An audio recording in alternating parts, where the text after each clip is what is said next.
Canvas 2D supports three major ways of drawing arc-like lines using arc, ellipse, and ArcTo. Let's take them one by one, starting with arc. In Canvas 2D, arc is a method that allows you to draw arcs or circle at different radii. It takes 6 parameters, with the last one being optional. The first parameter are the x and y position on the canvas. The third parameter is the radius of the arc. The fourth parameter is starting angle of the arc, while the fifth parameter is the ending angle. These two parameters determine where the arc starts and ends. The last parameter is optional. It's a Boolean value that specifies whether the arc should draw clockwise or counterclockwise. When set to true, it draws counterclockwise. By default, it is false. The next method we are looking at is ellipse. It takes 8 parameters. Two of those parameters define the ellipse radius on the x-axis and y-axis, while another parameter controls the rotation. The rotation value is also written in radians, takes the ellipse itself. Now let's look at ArcTo.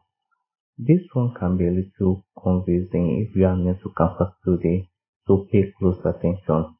ArcTo is used to create a curved corner between two lines. We do not use it alone. It is usually combined with other path methods. It takes 5 parameters. The first point x and y act like the corner point the path moves towards, while x2, y2 control the direction the curve lifts towards. The last parameter is the radius of the curve. For ArcTo, you usually do not want the curve point itself to become the starting point. That is why we need another method to define where the drawing should begin. You can define a starting point without drawing anything by using the moveTo method.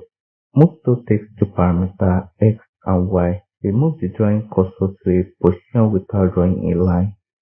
That point becomes the location where the arc starts. The first 2 parameters in ArcTo become the corner points, while the remaining 2 parameters define the direction the curve lifts towards. You can imagine it like creating a slide. The curve bends around the curve point before moving towards the slide direction.